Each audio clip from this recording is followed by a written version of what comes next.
Bobangaka. Bobangaka. On va y confiser seulement à Barwande en 2020, en 1922. Il y a Souka Sogi en 1960. Confiser seulement. Bakota basala salité, mais sachez-le bien que Mboka wana ekosukwama. Nakacha bila miyibi lisusu. Wapi ba carte d'identité. Ezaika ya batumisa tumine. À peu près 1 milliard et bima pour na carte d'identité. Boti yango wapi mbongo wana. Est-ce que zonga ina kesa l'État yo député ozayi na droit yako yebisa biso tala mbongo ebimaki musala basali nango yango. Bino botindaki ngai eloko wana botindaki basali yango te. Bino batu boya koyebisa biso po biso bato tindi bino na kati ya ndako wana. Eloko bosala ki muyibi mawatro. Bino ba député bobeti maboko tango balobi na bino ke il faut pas bakisela bino mbongo po bokundaka bibembe. Est-ce que mitu pende sala to mitu sala te? Député akunda bibembe wapi? Ministère social musala na woni. Ma texte abatu bo récupérer po bosala na woni. Bo fimisa wa poche. Boza miyibi mbongo tout o bozo rene na ngweza mbongo bato ba o souffrir lobi na ngo mama. Bazo lia na kati ba salité na yebite. Ce que vous savez, bino plaisir au fandi pe bobino, moi je suis congolais. Biso to ka rango soni. Obeti li sola bi, uti ko lobande ko moka loba elika mbongo.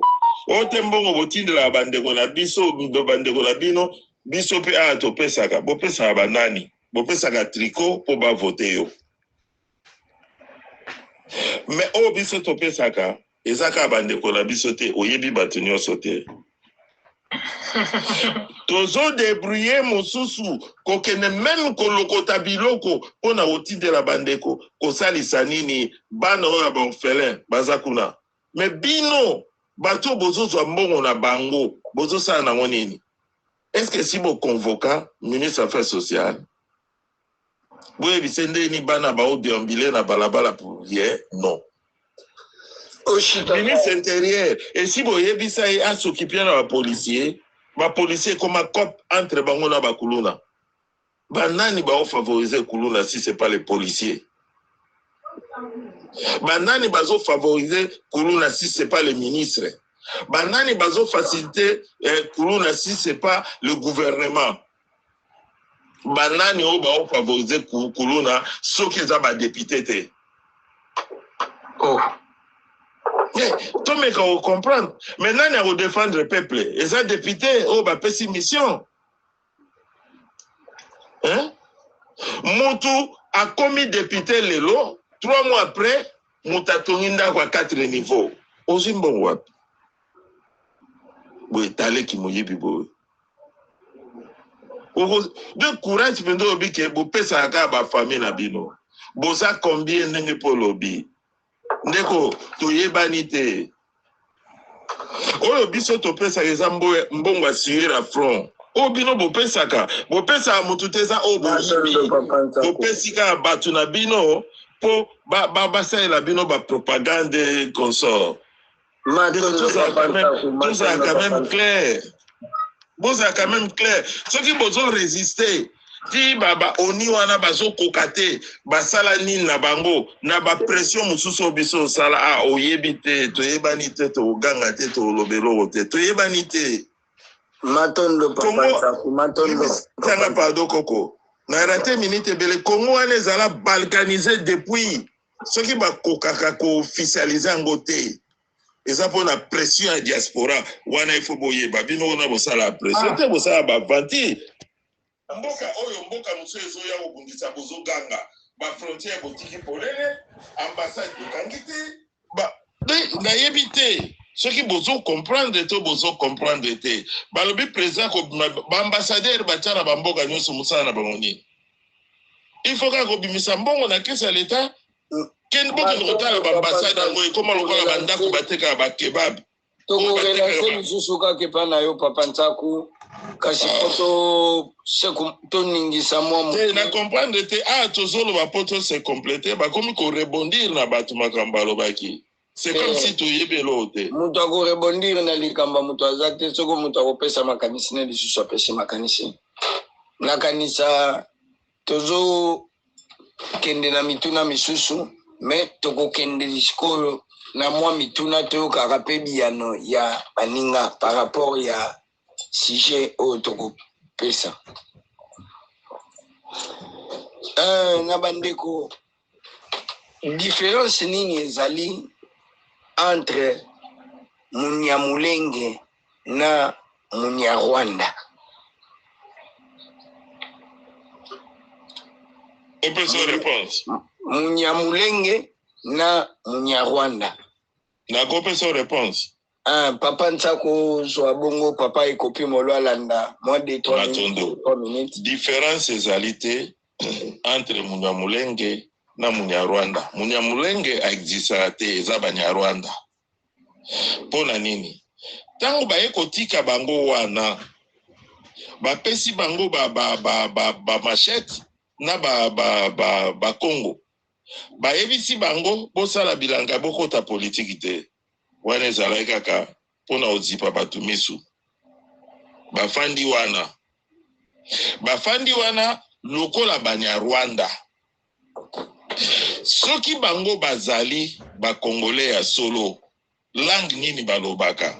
Na Kimunyamulenge, munoko nini balobaka? Kinyamulenge. Kinyamulenge za montagne. Lokola bafandaka na sa montagne wana, bazwi kombo wana. C'est tout à fait normal. Langue nini o bango balobaka? Nga pe na poser bino question, boye bisanga langue o bango balobaka.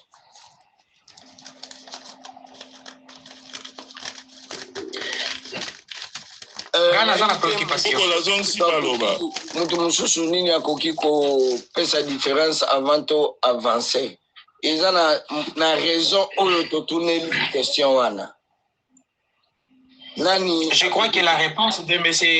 Sakou reste valable.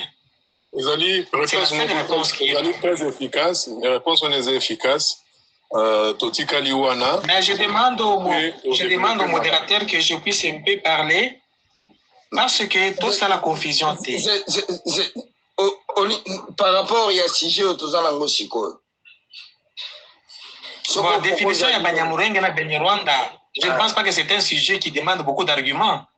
C'est juste que Eza Bato Oyo Baza Banyarwanda, mais Bazu comme Banyamulenge parce qu'ils sont sur la montagne de Banyamulenge. C'est tout simplement ça. Il n'y a pas un autre argument à ajouter sur ça, je crois. Ok. Sinon, nous serons très limités. Mais j'avais quand même un petit souci pour qu'on se comprenne très bien. Mais papa, on a sujet oui. Mais par rapport à Makambo, non. Ok, d'accord. Dans ces cas-là, je peux descendre alors. Je vous dis au revoir. Prochainement, peut-être. Parce que mais les gens ne sont pas contents qu'on défende le bilan. Ils disent que si vous défendez le bilan, c'est-à-dire que vous applaudissez. Vous avez commencé depuis 14 heures, vous restez là. Ils vous posent la question pour connaître les bilans. Mais quand vous présentez les bilans, ils disent que non, vous n'êtes pas d'accord avec le peuple. Ce qui, par rapport à sujet, na biso nenge to pesaki, na question oyonga na tuni, elingi koloba nini, elingi koloba ke, soki bato yo to biso to yebike, bazali ba Nyarwanda. Nyarwanda, ils ont définir automatiquement qu'azali ya biso te, azali réfugié, oyo ayaki koya, oyo aza étranger. Alors, je suis fatigué. Banyarwanda, c'est vrai. Le problème est ok, merci. Ok, merci bien. Ok. Il y a une population bien catégorisée qui sont les opposants. Des opposants, mais ils sont dans la politique, ils sont dans le Parlement ou ils sont où? Mais les opposants, ça ne suffit pas d'être seulement dans le Parlement. On est opposant parce qu'on est opposant. Monsieur, vous savez que le peuple a le droit d'être pour et contre. Et cela ne le fait pas. Je n'en disconviens pas. On m'a posé les questions sur le bilan, j'ai donné. Mais ils ont le droit de le faire. Ils ont le droit de le faire. Et vous avez oui, c'est leur droit, c'est aussi mon droit de les répondre. Mais vous voyez, vous me répondez, vous me coupez la parole, vous ne me laissez même pas parler. Voilà. Mais vous avez dit que vous parlerez après ici, mais c'est vous qui me posez des questions. On pose des questions pour avoir les réponses. Je n'ai même pas terminé aux Katanga Maloba, papa. Monsieur Kolela Kanga Mikonayo, comment la papier va question maman aussi ça te repose sur maman. Comme Vous allez me redonner la parole, je crois. Oui. Vous êtes un représentant de peuple. Vous devrez savoir que le peuple a tout son droit de se lamenter. Le peuple a droit surtout pour la salaire na poche na bango. Donc ce qui peuple na voté qui UDPS à la bas qui d'accord. Macron le dit déjà que il est au pouvoir à l'africaine. Donc on peut déjà savoir. Il a dit ça devant tout le monde. On peut déjà le savoir. D'accord? On prend ça, on laisse ça à côté. Ceux qui osent aller vraiment représenter un peuple, même si c'est parti dans les alliés à Bouyabouy, tu dois reconnaître, même en Europe, au par exemple l'Europe, on reconnaît. Il y a même de ministres qui démissionnent. Hein, qui démissionne pour la Monique et au président de Salana et Zali en accord avec Obombasali. Il démissionne. Mais na Congo, mon côté a démissionné. Il n'y a pas moyen. On s'est combiné Badou, on s'est commencé à rouler. Tu sais qui je suis. Mais voilà, ça m'a comme un mot. Tu es tu es qui? Tu es humain. Moi, je suis humaine. Tout le monde est humain. Bon, tu as peuple liboso. Bon, tu as peuple liboso. Hein? Lui-même qui est le président de la République, à ton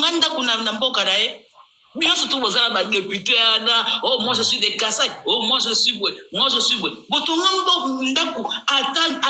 Avenue Moko, ata route Moko ya Dimitri, respecté activement. Moi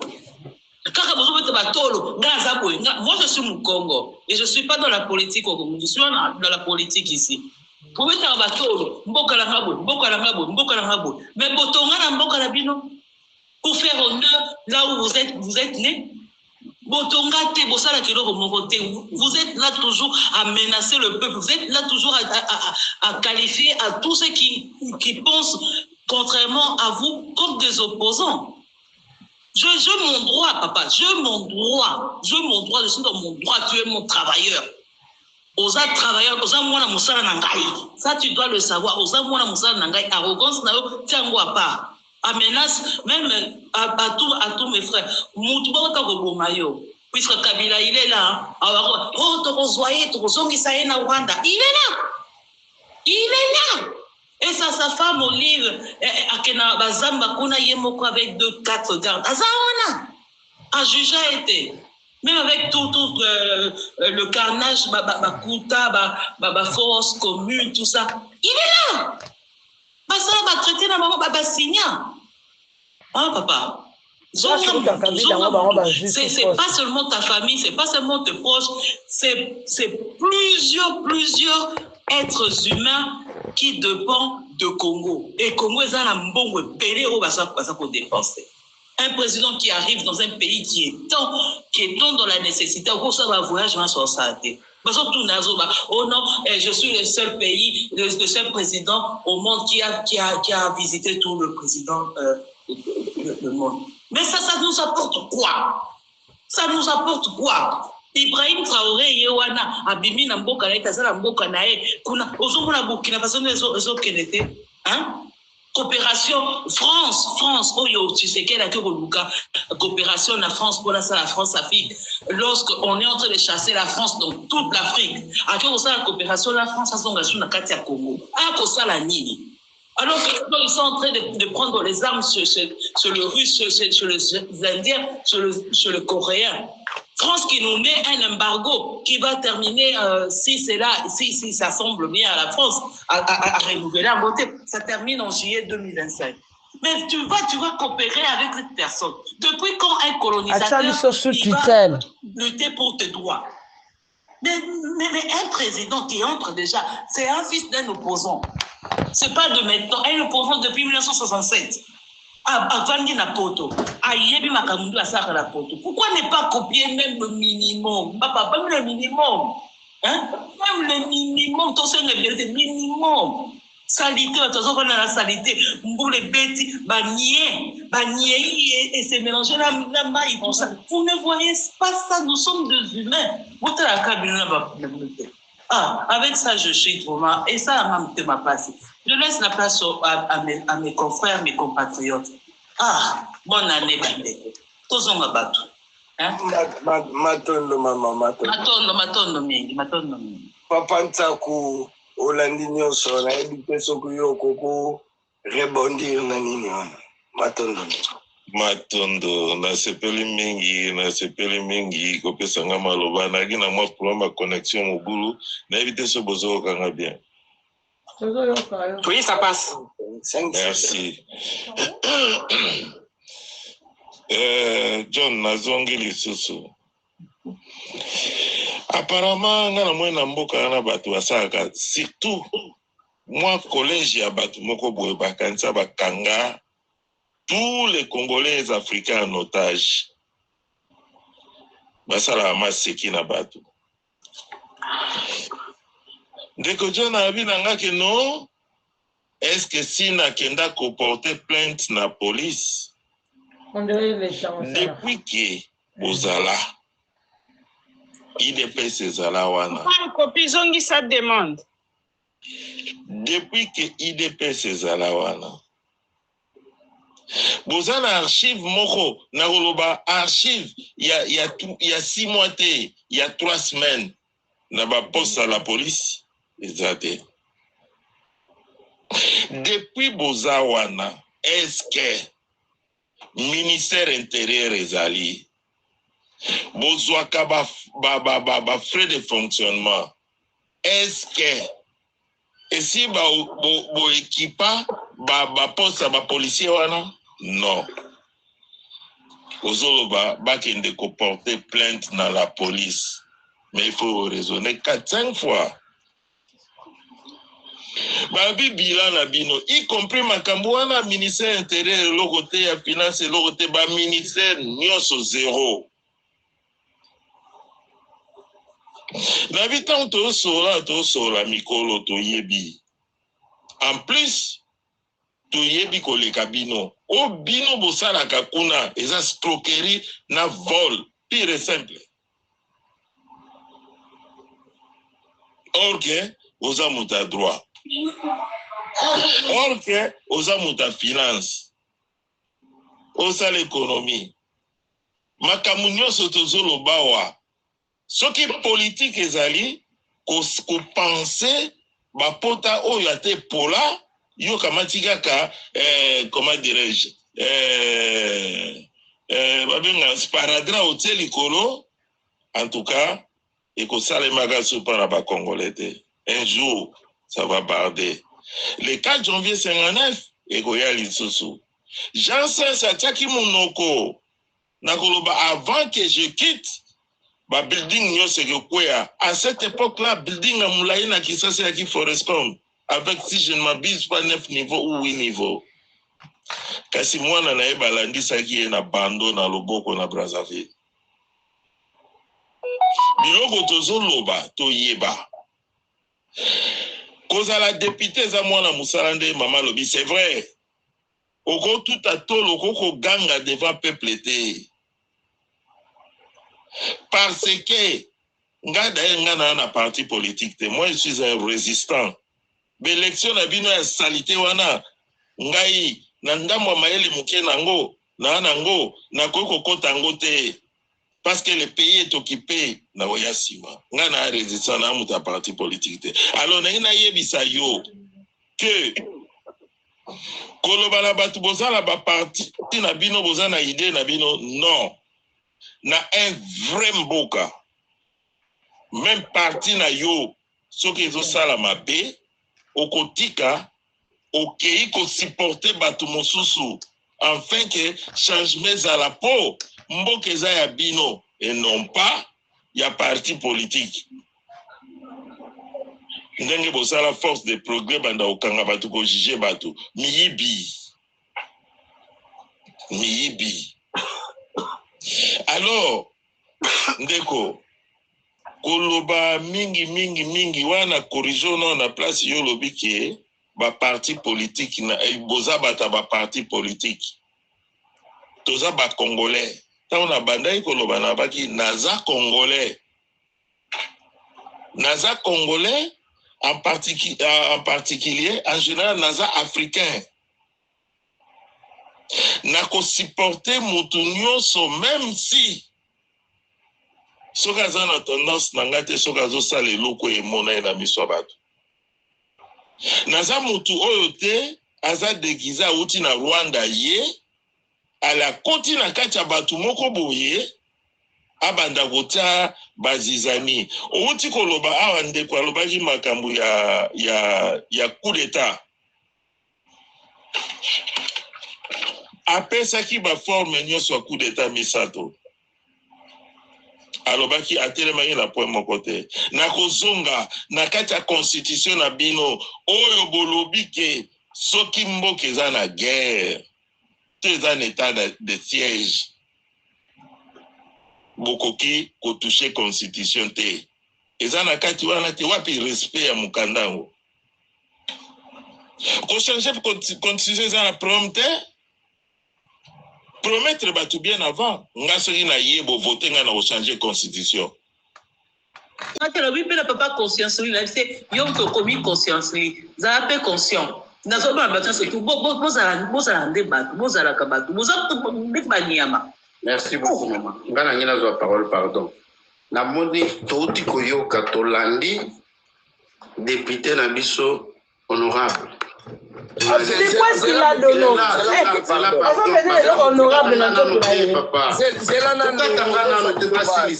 zela nano tozalaka tolérant bandeko nyonso tozali awa toye kosolola ata oyoki bazocubotonga kanga mikro na yo zela tozo kabola moi 3 minutes po toumelaka te mutu nyonso akoko rebondir ata bacubi yo tonga koma ata na papier soki ekomi tour na yo obandi orebondir na makambo koluka te ke ye azoloba yo loba moi toyokana ekozala te ekomi lokola bana mike matondo ndekozwa maloba 3 minutes eloko na ngai naloba eza boye toti koyoka député aza conseiller aza mpe militant. Je pense que bato nyonso bazoyo quand même na panel o bazotala na ba fenêtre bomoni état ya mboka na biso bato bazokonza mboka mawa mutu ye moko d'abord aza honorable azombenga honorable ye moko wana a changé mal éduqué on sait vraiment qu'il n'y a pas l'éducation de base. Déjà il est dans le faux parce que peine abisso députation par remplacer Kangote à part Batia Kande ba les substituts les gens qui ndé ango ba chemin ba ko changer honorabilité ba suppléant la suppléant voilà pardon je m'excuse ce sont le suppléant qui prennent ceux qui moi c'est qui suppléante to ko ndima nango mais ceux qui a l'obligé que moi si na yepe a remplacer qui est kaka na même élection donc monani déjà que na mboka nano élection za rakate toujours kende ya lobby aza conseiller ya ministère ya défense alobia bande ki émission soki 14h kuna pe na bino na éviter na ero bozaire nini kuna poste ne place ya sala ko wana asala kate azongo mapamba donc eza mais wana 0-1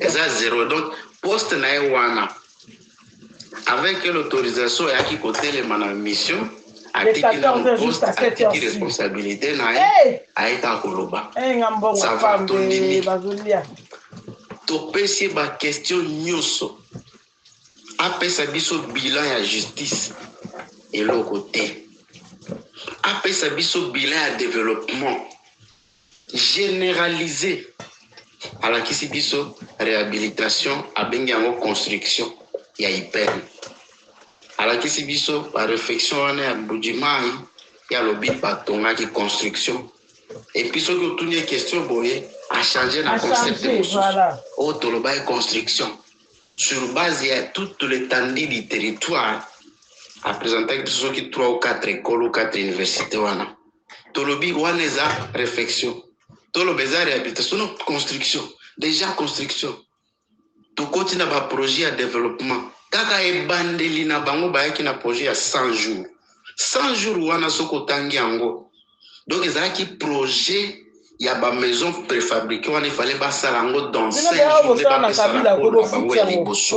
ekomami nga nalobi théorie na ndenge ya théorie te projet wana nde ekomamaki bakosala biloko nyonso wana dans 100 jours epuis ezalaki kaka te Kasai ezalaki na bacamp militaire nyonso ya république c'est-à-dire bapesa bamilitaire bandako préfabriqué dans 100 jours c'était possible parce que moto andimaki wana soki se Jamal Senani bandimaki ke bakosala yango dans 100 jours ata soki ekaki kosila te bange basala ata kasi 60 ou 50% ya bandako wana bamilitaire bazofanda na bandako na bango préfabriqué bino nyonso boyoki baréponse na yo wana totuni est très bien apesa biso ndenge nini fonctionnement na bango ezoutiliser donc administration na bango bolandi ndenge ba justification ezali donc awa toye koyeba vraiment que bato wana bayaki na eloko te na mutu bayaki même na projet ata moko te bayebisi bien pe ya mama wana oti koyebisa yoza honorable député. Tu ne viens pas ici pour défendre une personne. Tu es devant la population. Population bazo pesa yo ba problème ba difficulté ndenge ezali. Mais il y a ça wana pona ko défendre na ko changer ka ba concept. Tantôt comme construction, réhabilitation yango wana kaka. Mbongo ebunga makite mbongo nyonso ezali. Mais eza wapi? Non eza projet à 3 ans. Oh projet yango c'est le projet za ka boité comment donc ils nous font passer à des concepts et des concepts. Tout comme la conclusion, tous ceux qui parlent beaucoup savent moins et savent peu. Et ceux qui parlent peu, là, connaissent beaucoup. Pour le moment, la population parle peu parce qu'elle voit tout. Mais bango bamiti liboswana keneko loba loba bilobela. C'est vrai qu'ils ne savent rien. Constitution va être présentée, biso qui est auto changé. Et là, qui s'est mis, il y a solo noir sur blanc qui est ezali co-exécuté projet à balkanisation parce que le pays est dans la guerre. C'est vrai, ceux qui payent dans la guerre, côté moko bako voter constitution na binoté, côté wane kozala état. C'est vrai, ceux qui ont changé constitution. Ils ont un projet à s'éterniser au pouvoir. Ils ont un projet à rêver que ils ont intention, ils ont vérité. Tu changes la constitution, constitution à tomber, beaucoup de tout est bandit. Donc vous commencez à nouveau, vous recommencez à nouveau. Donc le peuple va payer ça bango kaka, mboka ezala bango, baliaka. Président sala ba voyage, na autorisation ya nani? Bambongo bazo utiliser pour na nini? Moyibi ayibaki Kazadi, azokende na aéroport, président azongisi, oh zonga babi oyibaki, oh ngana zonga kite, aboyi président de la République. Président moko a libéré moyibi balingi bakangaye. Ti lelo bazo continuer ko défendre. Donc na suka peuple bino moko boyoki biso pe to yoki. Merci na ozo pesa biso. Matondo, Papa Gidel, yo peut moi 3-4 minutes là, Matondo. Ndeko Gidel, 2-3-4 minutes là.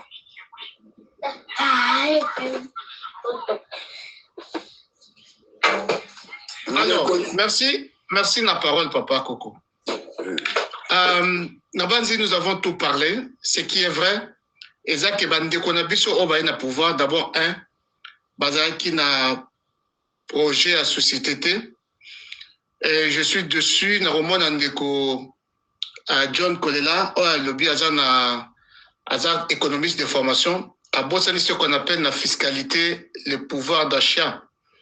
Ce qui, on est abet à Maboko, tabandeko bazotinda tam sur quelque chose n'amboka pour comprendre que mbongo ata zo koma na richesse bandeko na biso batia on nzungu te mais bazwaka mbongo wana soit bainvestir na kati ya business moko to bake kosomba na marché directement ezocontribue et na création ya misala parce que bambongo mosusu totindaka eza ya bandeko ake afongoli restaurant na kati ya restaurant nazwi 2-3 personnes biso tocrée mosala na mbongo tozotinda eza bandeko mosusu bakotinda mbongo wana azwi mbongo wana arenforce business eta mosusu koteka mai atie 2-3 personnes azoteka mai biso tocrée toza lokola ba-shareholders ba-actionnaire na kati ya mosala de façon indirecte par proxy mais ndeko aza na notion économie ayebi biloko nyonso wana te azali koloba kende bosalisa bafamille na bino abosani c'est pour dire que bandeko na biso oyo bazali na pouvoir bazali vraiment vide na mutu bazali na volonté manifeste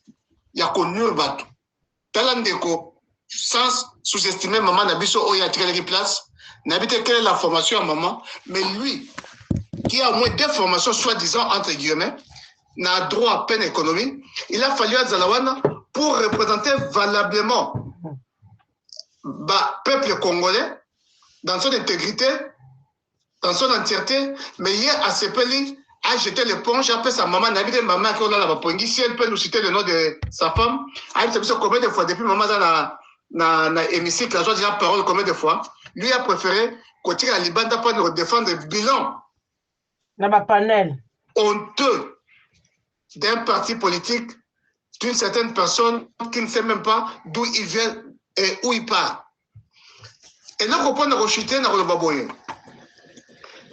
John, même si vous avez un makamwa na mouté en mabé, boye ba bien que tout ce que l'homme récolte, il les moissonnera. Vous allez moissonner un jour. Vous allez moissonner un jour d'une façon ou d'une autre, vous moissonner en haut. Et boye ba bien moutou na bino, que le peuple ne plus dupe. Toi, tu es encore jeune. Alors, mais aux gens que j'étais en pâture ton avenir. On retient ton nom. Mais comme le un nom dans l'avenir. Et pour vous dire que nous, ici, la diaspora, tout ça, la force.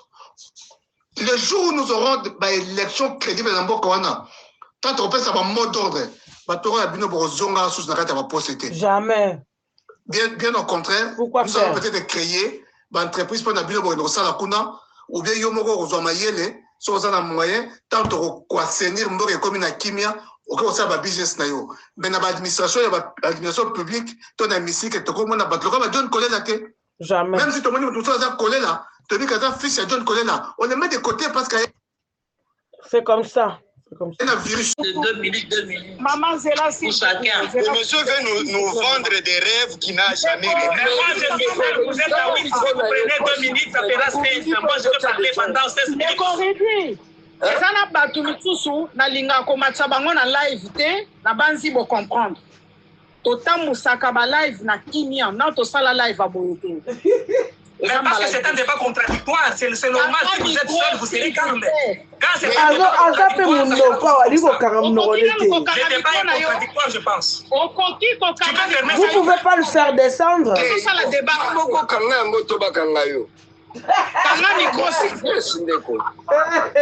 Tozo solo la, poto bimana eloko awa. Tozo solo la poto comprendre nini exactement ezole kanambo kanabiso. Monsieur Oyo abimisi makambo ebele par rapport à la situation actuelle ya mboka na biso. Surtout etali likambo ya empire imatuti. Oyo etali likambo ya perte ya ba territoire na biso me bo embrouiller biso pona makelele. Soki tokangi motema nga particulièrement na kangi motema parce que ça na ba point moko très capital à soulevaki. Oyo esengelaki to solola yango mais ko swana ekoti moyen to comprendre makambo na ezate. Voilà pourquoi ezana batu misusu to permettre ko matsa bango na ba live te poto tambusa live na kimwa.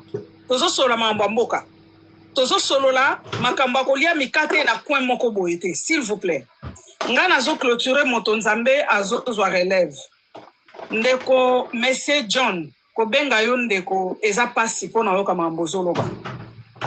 Olobi ozali mutu ya Ituri. Nazokanisa obotami po okoli na Ituri na ndimi na noza congolais. Je suis de Likasi, pas Ituri, je suis de Likasi. Likasi, je corrige Likasi. Vous avez un respect quand même, il faut respecter les gens. Oza ya likasi, olobi oza kasayen, okubota soki na Ituri, okomi likasi, ok, tondimi. Ozali ya likasi. Naza la page Facebook na yo. Ozo se rappeler na photo yo na bana na yo bovandi na table moko ya pembe bezelia. Na lingi na tu na yo bo. Na ba condition bana na yo bazolia. Na likasi esika oyo yo zali mutu ya likasi. Combien de bana bazo vivre na ba même condition. Oya ko défendre makambo yo zo défendre awa avec beaucoup. Na bilan oyo yo zo fabriquer awa po pesa biso.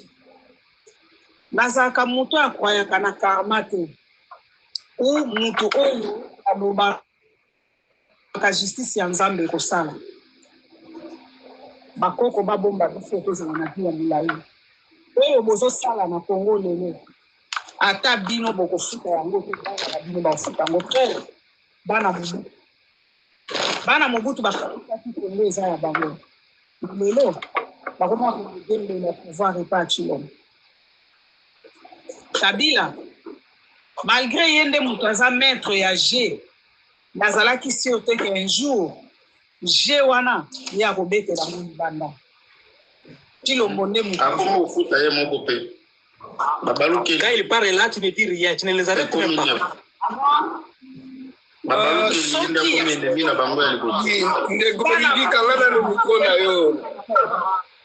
Soki oza na conscience ya kione bato finger tala bana na yo omoni vi oyo yo pesi bangana obundi ya kolongwa esika ozalaki vi oyo pesi bana na yo sala ke batikala na vi wana soki te nature pe ezwaka décision na yo. J'aimerais que Dieu me punisse si moi j'ai volé, qu'il me punisse 1000 fois. J'ai travaillé à la source de mon front. Et moi, cette image là-bas, c'est juste la table que tu as vue. Tu ne connais pas les prix de ceux qui sont en train de manger. Et tu ne connais pas combien. À l'occasion d'une fête qui organise ça, ça ne suffit pas qu'ils mangent comme ça chaque jour. Et moi, je te dis encore sur tes paroles. Non, on ne croit pas en Dieu, monsieur. Si réellement ce que tu dis est vrai. Rien du tout. Nous ne sommes pas encore intimidés au nom de Dieu, quoi que ce soit. Je n'intimide personne et je ne donc, enlevez Dieu dans cette histoire parce que nous, j'ai seulement donné les informations. Parce que vous et Chilombo, vous avez donné ce pays-là dans la main de Dieu. Vous et Dieu, là. Vous avez donné des comptes. Alors, ne parle pas de Dieu. Parle-nous d'autres choses, ne nous parle pas de Dieu. Pardon. Mais c'est madame qui a parlé de Dieu. Toi, tu avais déjà vu Dieu punir qui? Ce sont des mensonges. Alors, tu poses la question qui ne pas à moi. Pose la question qui a parlé de Dieu, pas à moi. Moi, je te dis, moi, je ne peux pas te promettre que Dieu va te punir. Moi, je te promets ceci. L'homme comme toi, j'ai déjà pris beaucoup de photos. Les jours que le peuple va se lever, on va faire l'effort de brûler ta maison. On va faire l'effort de faire payer ta famille. Tu ne me connais pas, monsieur. Monsieur, je viens du Qatar, comme tu n'as pas idée. Tu penses que moi, je suis heureux? Mais je t'ai donné mon adresse de la maison, non? Je t'ai donné mon adresse. C'est-à-dire, moi, cette création, tu ne me connais pas. Tu ne me connais pas. Papa, monsieur, moi, je suis né dans le feu. Je suis né dans le feu. Non, je t'ai donné l'adresse. Tu peux passer même demain matin. Biso tokosila na nayo na mwasi na yo otikela pouvoir na bana na yo. Tokokata bino suki tokoliesa bino. Tokoliesa bino basuki na mitu. C'est que tu ne me connais pas très bien. C'est que tu ne me connais pas. C'est que tu ne me connais pas. Tu parles à Dieu, tu ne parles pas à personne d'autre. Merci tu ne me connais pas. Je vous assure que je n'ai jamais pleuré depuis 3e maternelle. Ma dernière fois de pleurer, c'était la 3e maternelle. Je souhaiterais pleurer autrefois. naza na Kinshasa ndeko John na banzi ugangi mingi na Kinshasa buta naza pe na Kinshasa wa déjà na ina Sabino makambu ya ram esilate donc na tchagi mega ya $10 na banzi awa il faut ça la 1 mois mais na ndenge nazo kende et comme on une semaine. Donc, en Afrique du Sud, na vanda kuna to chaka mega wifi to soma $30 pour la mois mobimba. Mais awa vraiment pour na sili sa mois na Roma tati ba $50 wana pour na kaka ba mega ya pamba. Donc mega déjà awa na Kinshasa to soma 1 giga na $1. Donc ozo senti moyibi moko eza ya makasi na mboka oyo ya kosakana te. Salite nde salite na ebite soki muto John azoloba na ebite soki avandaka na lona na ebite soki avandaka awa e ba ekola ngo ya zoloba wana batie constitution o bango moko bazoloba qu'il faut ba changer, faut ba réviser constitution babaki kete faut école bana batanga ya ofeli est bana wana bazotanga na école bazotanga na ba condition nini na ba école wana ya ofeli wana est-ce que bana na bango ba politicien bazotanga na ba école wana ye conseiller bana no batanga kuna na ba école wana ya ofeli wana o constitution bana nanga bazana bokele yale c'est officiel kanga micro na yo citoyen boni boye coach John koya osakana batu te po français bomi na mbuka oyo. Oui, si tu veux, je peux parler en Swahili. Alors, parce que nayebi yango te na bota bila likasi na kuli kuna tolobaka nde Swahili. Kama unapenda tunasema Swahili, tunasema Swahili. Taxi o boche lisusu awa. Ndoka nde taxi wana na bato ba voyage ba bashi bazofuta yango soki $15 et biso bato international $50 ya nini oyo. Taxi ya buzoba o bofuta bato awa ya moyibi. Bozoliaka ba taxi lokola ba mbongo bino kraka jouissance. Donc dans tous les pays du monde, on paye les taxes, c'est pas seulement au Congo. Dans tous les pays, on paye, non? Banane baza ba jipa ba 4x4 là na Kinshasa. Eza binote ba député te, eza binote ba ministre na ba conseiller, biso ah eza biso to aloko ba niama na bino nde biso ti. Ba niama na bino nde biso. Bino botambola na ba garde corps. Bino ozala boza bien sécurisé. Vi na bino na vi na biso ba congolais au na Kinshasa. Tala John. Oyebi question to mona ni pena bo John to rolia yo. Pour kanda ne bozo mais tu penses que moi je vais pas te manger, tu penses que tu peux commencer à te manger, je te regarde.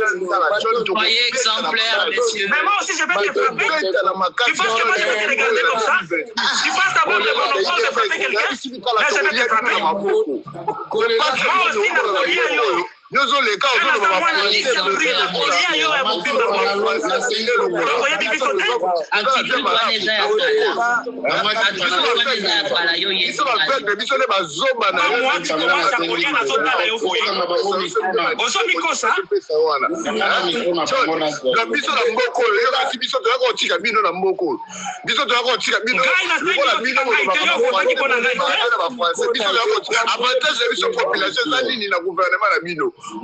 l'avantage c'est quand on construit les écoles, on construit les routes, on construit les Zoba mobali moyibi Zoba tu penses que tu peux insulter chez les gars? Tu es tellement jaloux des autres. Ton style aussi est gagne, non? Tu peux aussi postuler qui t'a interdit. Personne ne t'a interdit de postuler et de gagner.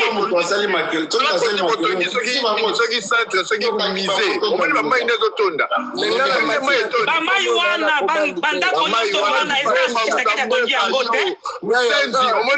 La mauvaise politique de l'urbanisme, ce n'est pas Tshisekedi qui a fait ça. Bino tu bazoba basangisi bino na buzoba na bino aleboba na ba français buzoba ya bazoba bino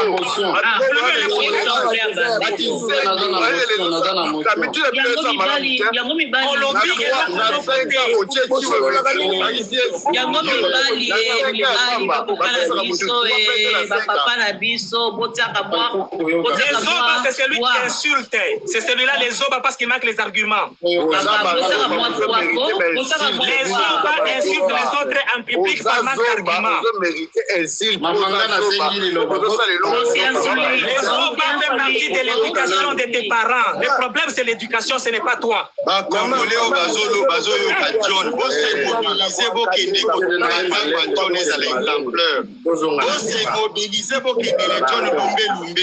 Bazozela bino ya maboko polele na sina pesa bino adresse mabandako na bango kanga bango basinga bato lokola ba John basi na bango fo bomutagalize bango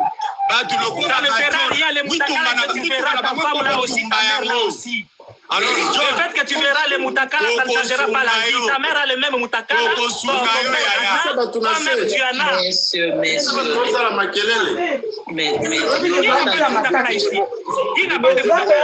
Vous n'en avez pas, vous le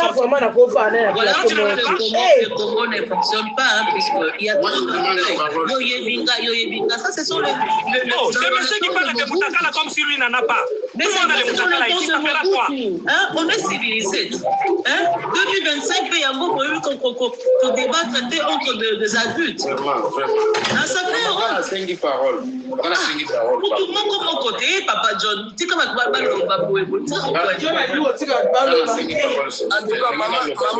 tous, vous ne parlez que les noms des Papa John. Mais nous parlons de cette personne ici. Tout le monde parle, mais vous interpellez moi. Et le monsieur qui parle de Moutakala, lui n'en a pas. Tout le monde parle ici.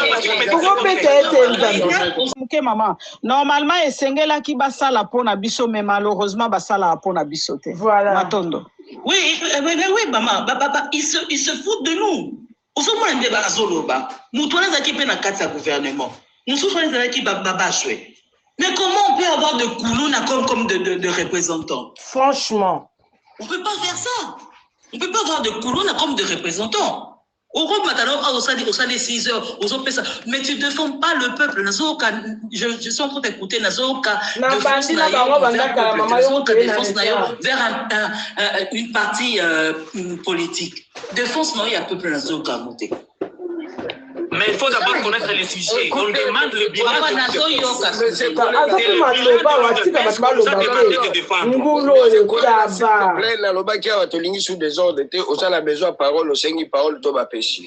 Mais c'est Coco, s'il vous plaît, ils allaient tout dans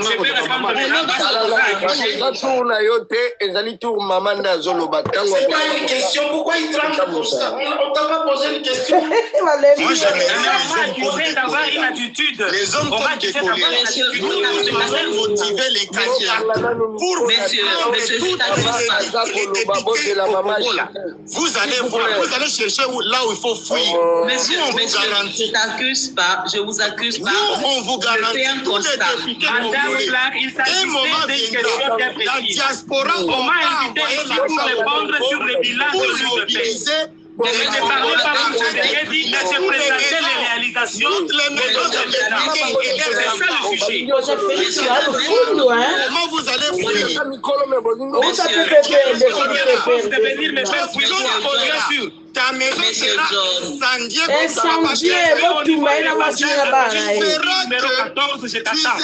Monsieur, moi je te promets, il y a un programme qu'on ne veut pas lancer. Merci beaucoup, donne-moi aussi ton adresse. Le programme qu'on va lancer pour la diaspora, notre argent descendra pour faire sortir tout le monde. On va commencer par les députés. Et toi et ta femme, on m'a laissé ici parce qu'on parlait de... Vous allez sentir les griffes de léopard. Je vais présenter le bilan de l'UEPS.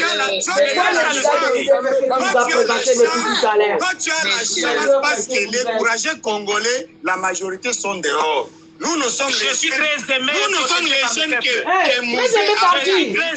malade mental. Nous avons eu la chance quand on a pris les Rwandais. Mais à votre tour, c'est les Congolais, nos frères et sœurs, vous comprenez que je ne parle pas avec le peuple ici, je parle avec l'opposition. Tu as compris mon attitude? C'est parce que je ne parle pas avec le peuple, mais je parle avec les opposants. Messieurs, même étant de l'opposition, Mais ce sont toujours le peuple. Il faut avoir un tact. Tu es malade. Il faut avoir un tact puisque ces gens-là, ils ont pas travaillé dans la administration. Ils vont demander le bilan. Je pose le bilan, ils disent que c'est fanatique. Je leur ai donné les accords ici que nous sommes en train de prouver ici sur les réseaux. Messieurs, c'est que vous savez que... S'il vous plaît, est-ce que votre caméra a chuté vraiment? Je parle ici aux opposants qui ont leur ligne de conduite. Je ne parle pas au peuple ici. C'est là, me donner le temps de chuter, s'il vous plaît, parce que je parlais pendant que vous m'avez ravi la parole, s'il vous plaît. Je vais s'il vous plaît. Non, mais s'il vous plaît,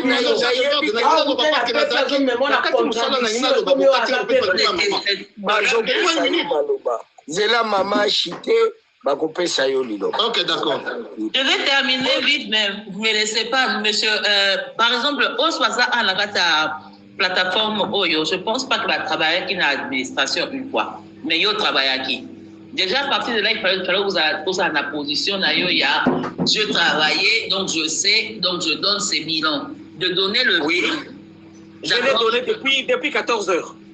Vous êtes depuis 14 heures, 10 heures. Oui, on était là depuis longtemps. Par exemple, surtout ce que vous avez... Parce que vous êtes de mauvaise foi, tout simplement. N'importe quoi. Tout ce que vous avez dit, vous avez dit, hein, de tout La ce que vous avez dit, moi, le peuple ne va pas manger le bâtiment. Le peuple veut du travail. En Europe. Mais c'est un processus. Le travail là ne peut pas se faire dans l'air. Mais le travail, on le fait dans un pays. Mais nos capacités. Voilà pourquoi le Congo ne fonctionne pas, puisque vous voulez qu'on Mais le travail que tu demandes là, on le fera où s'il n'y a pas de bâtiment? Non, essaye d'abord d'écouter. Tu fermes ton micro. Nous, on travaille ici en Europe. Lui, là, qui est en Europe, il doit savoir pour le moins le minimum. Lorsqu'un président il arrive, il sait que le pays est au sol, il ne peut pas faire cette sorte de voyage. On fait premièrement une politique de récession économique. Cela veut dire qu'il n'y a pas d'augmentation de salaire. Tout c'est destiné pour le pays. Et le Congo, lui seul, seulement avec le coltan, il faut que ça aille à l'Allemagne ou à Bakinabiso. Premièrement, il est arrivé avec un projet escroc. D'escroquerie avec Akudanalokuta. Et il arrive, tu nous dis qu'il nous donne comment on dit ça, la gratuité de l'enseignant. D'accord, c'est bien, mais le professeur, il ne faut pas payer. Il n'y a pas des écoles où les enfants doivent aller étudier. Comment ils vont passer? Lorsqu'il pleut, ils ont cabassé les Mboka. Il faut voir ça, il faut voir ce qui tracasse la population. Voilà. À la fin, dans la population, Monsieur, madame, voyez que vous êtes tous des opposants. Voilà là où tu as compris. Moi, je suis pas. Ce n'est pas lui qui devait construire les écoles avant d'être président. Il fallait que les prédécesseurs en construisent. La gratuité est constitutionnelle. Ce n'est pas le président qui l'a décrété, c'est la Constitution. La Constitution. Voilà, j'ai affaire à des opposants et je vous traite tant que tel vous tous. Non, monsieur, tu connais rien. Oui, je dis que la gratuité, il n'y a pas d'école. Les écoles qui devraient les construire avant que lui accède au pouvoir. C'est qui devrait le construire. Monsieur, il vivait en Il a augmenté les salaires des enseignants. En Europe, en faisant les pâtes des pizzas sans même pas vendre. Il n'y a pas de monsieur qui faisait la pâte. Il doit féliciter celui qui a commencé par les pizzas pour augmenter les échelons. Il n'a pas travaillé en Belgique. Moi, je suis en Belgique. On a dit ici qu'il a vendu les pizzas, c'est aussi un travail. Quelle est la différence entre vendre les pizzas et vendre les pizzas? S'il vous plaît, Reddy et Black, s'il vous plaît. Reddy et Black, s'il vous plaît. Vous avez considéré un opposant et vous essayez de les cajoler pour tenter de... Non, monsieur, on n'a rien entendu. Vous parlez racisme, mais vous demandez seulement les autres personnes qu'on est là. Nous parlons racisme sur la panel, non? Comment c'est en train de parler? Je m'adresse à toi, s'il vous plaît. Il n'y a pas question qui parle ici. Il n'y a pas question qui parle ici. John Kolela. Oui, que vous êtes venu défendre le monsieur. Je n'en disconviens pas. Je n'ai pas parlé du président comme les autres le prétendent. Je défends le bilan et non les individus. Vous, en tant que... Oui, il a vendu le pizza seulement au Sénégal. Oui, d'ailleurs, il est 5 ans comme toi et moi. Nous sommes des nuls.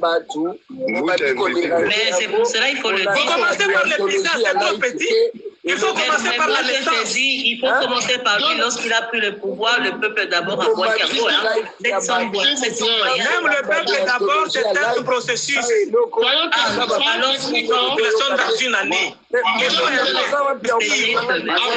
Avant qu'on adhère dans le bilan,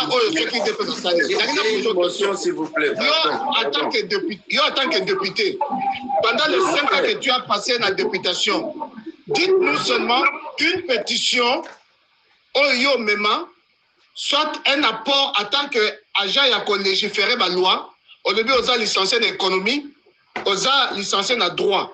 Dis-nous seulement dans 5 ans au Sali, quelle est Allez-y sur mon compte Facebook, toutes mes activités sont là. Non. Toutes les motions, toutes les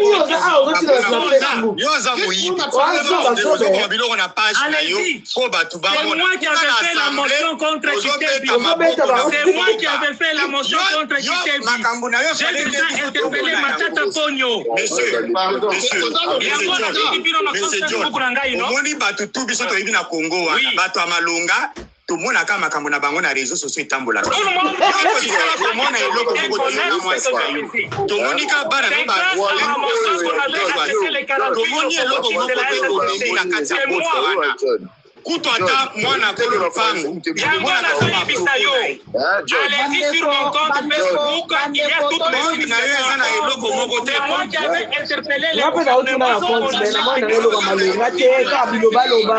maman, il y a moyen de faire même il y a moyen de faire pour le mois indi John Kolela député à une perte na bandi banda kala na tiki no boyoka bandamba jusque là ça fait autant de personnes ne m'a appris quelque chose depuis que je suis là. N'importe quoi, même Félix ne veut rien apprendre. Est-ce que depuis que je suis là, j'ai parlé de Félix ou bien j'ai présenté les choses? Est-ce que j'ai parlé de Félix? J'ai même cité comment ici. Moi, je parlais de Félix. Je dis ce qu'on a fait dans notre gouvernement. J'ai déjà parlé de personne, même pas de Félix. La famille,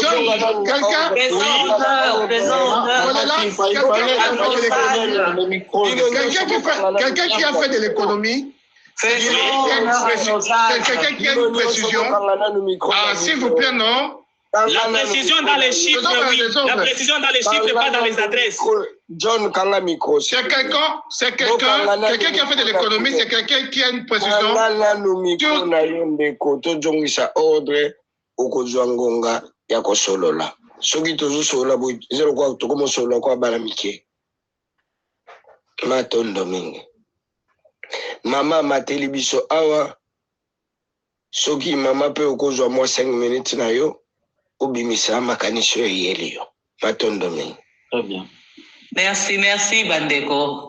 Pour parler selon Azoloba, Monsieur John Kolela, pour dire que au bitango atinda kambongo na mboka komi na famille non bango ba okele ko somba donc to bazo somba na kata ko somba baza ko pesa pe musala na bato baza koteka donc ezali comme balobaka ezali poisson aza ko mordre mokila nae donc ake asombi kuna mama na pe o atekela ki miloko ake pe kuna ake ko somba isusu kuna donc c'est ça ce qui est l'économie soko l'économie soko yotanga économie na Lubumbashi biso totanga awa na ba Belgique na ba France na ba Espagne toyebi donc peut-être que l'économie ya Congo est un peu différent ya façon ya ko concevoir économie est différent bien sûr que ça économie est différente yenda za mayonnaise et que bien sûr que moi je comprends que je dois nourrir ma Vous avez recommencé encore. Si tu recommences, j'ouvre mon micro. Si quelqu'un prend encore la parole, j'ouvre mon micro. Je laisse la dame parler. Si quelqu'un ouvre, j'ouvre le mien. Papa John Kangamiko na yo. Ok, à condition que personne ne parle d'autre.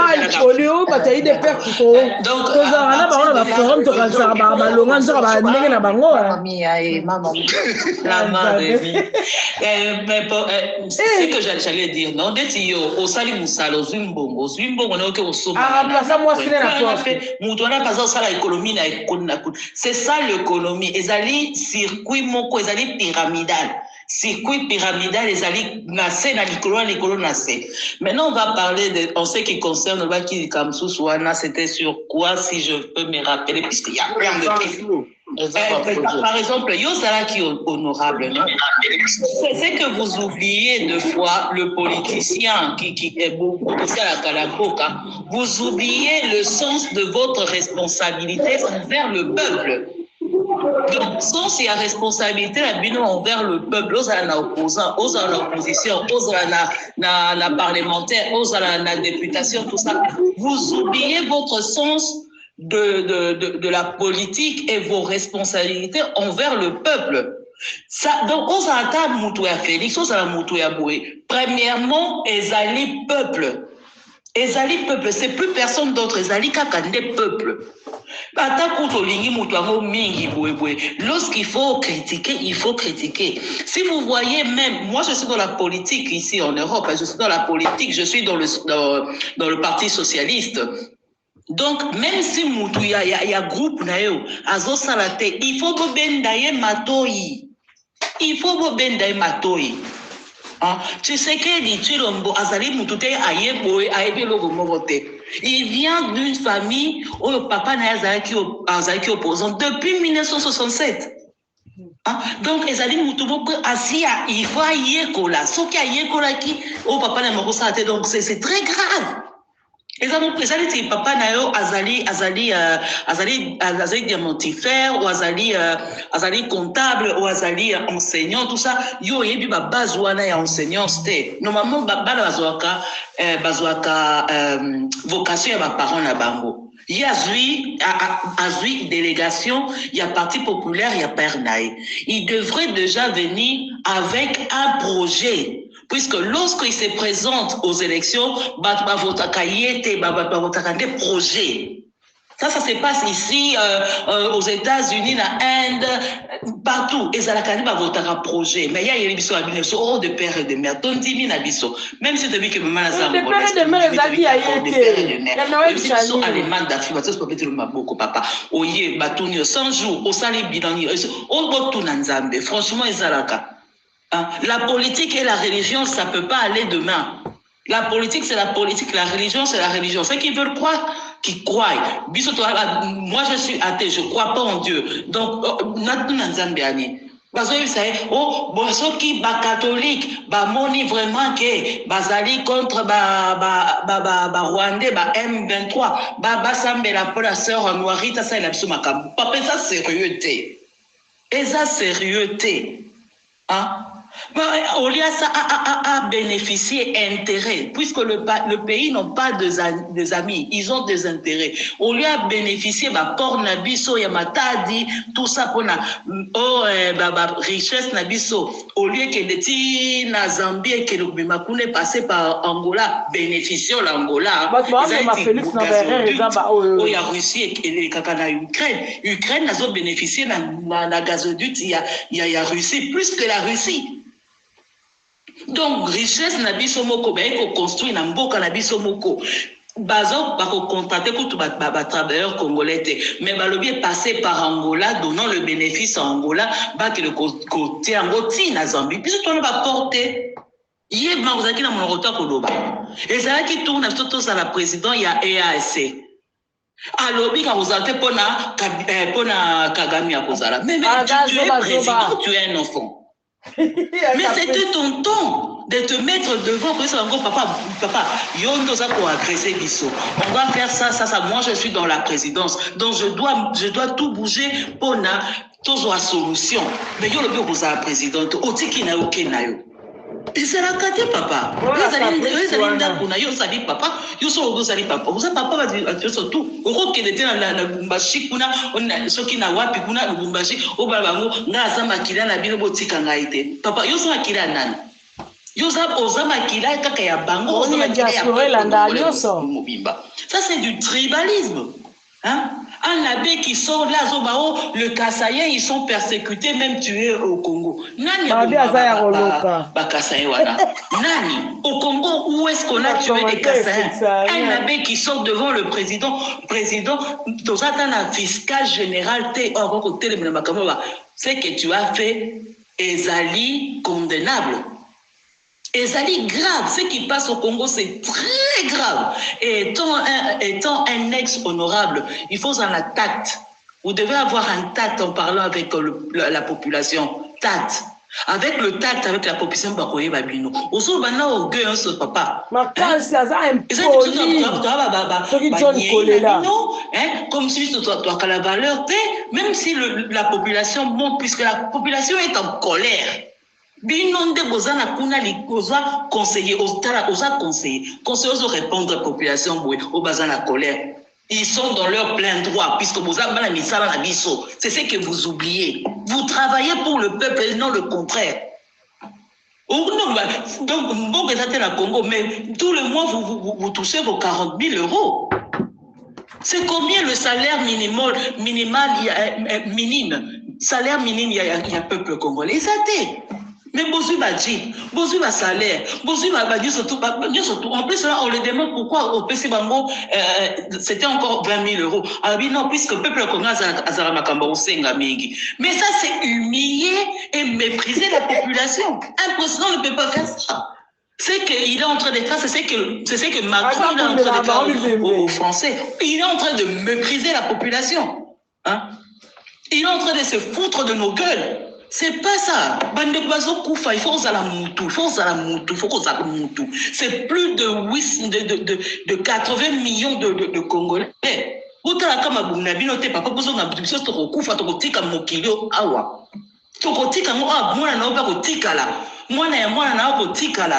Zala na conscience zonga sima zonga mutu na kotikela eni bio nika kozala kala bino ba mona bino na ba photo na publication na kendaki poto na kendaki bonne ba nanga ba bien bien. Et les enfants les autres qui ne mangent pas, ça les regarde qui sont obligés de devenir des chègues, des koulouna, tout ça ba papa génération et baby. Ba papa bibi makut baba depuis ba botamati baza kufa je bazata na espoir ya kozala mo mutu ezati kaka bino na bino c'est ko botika makambo papa ozalaki honorable ozali conseiller na kati ya gouvernement, hein? Un peu de pudeur, un peu de tact, un peu de savoir parler. On a arrogance, on a notre droit. C'est nous qui avons le droit. Vous travaillez pour nous. Vous bien on vous paie grâce à ce que fait la population.